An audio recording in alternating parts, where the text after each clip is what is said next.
New at 4, there's a legal battle playing out between two unlikely parties, Desire Gentlemen's Club in Providence and Triggs Memorial Golf Course. Boston Globe Rhode Island columnist Dan McGowan found the lawsuit filed by Desire against the golf course, and he joins us now live in studio. Dan, thanks for being here. Thanks for having me. Okay, so why are Desire and Triggs even involved in any business at all? Yeah, it's a little strange. Yeah. It turns out that Desire has held its annual golf tournament at Triggs for the last 20 years. And so they've been in business together for a very long time. And this year things kind of went off the rail on what seems to be a total accident. They wanted to have their Desire Open, which is their annual golf tournament, at Triggs on June 7th. It turns out Triggs, according to the lawsuit, overbooked or double booked the course that day. So they had another charity tournament the same day.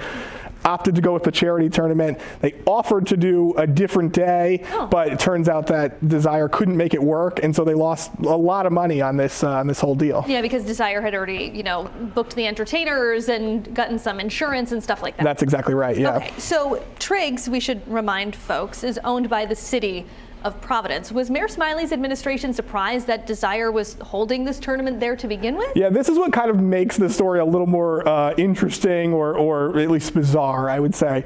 The city does own Triggs Golf Course. The difference is that they basically lease out operations, day-to-day operations of the course. So they're not making calls on who's having tournaments here or there. But I did check with the mayor's office on, hey, are you guys comfortable with this? And they said, we keep our distance, but acknowledged, yeah, it's a little bit strange that on a public golf course that in theory our children could go to, that is having potentially a tournament with nearly naked dancers on the course. Okay, and you actually even heard from someone that it might not even be zoned for that kind of thing? Yeah, that's right, and I did check on that, and it is true. Certainly that area around, actually my neighborhood, is not zoned for strippers or things like that.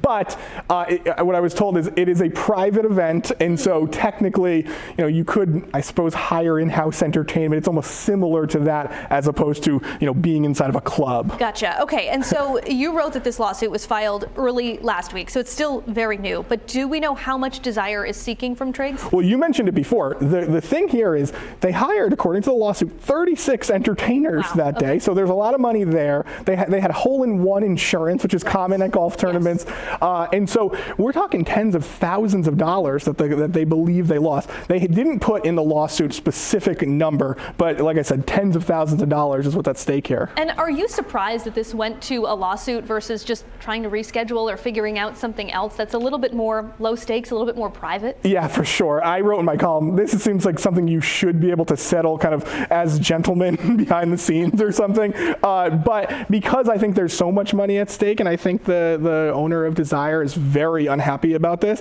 I think that's why this is going to land in court. All right, and if you want to read more about it, we'll have a link to Dan's piece on WPRI.com. Dan McGowan with Globe Rhode Island, thanks for being here. Not every day we get to talk about this. It's not every day, Dan. Thanks.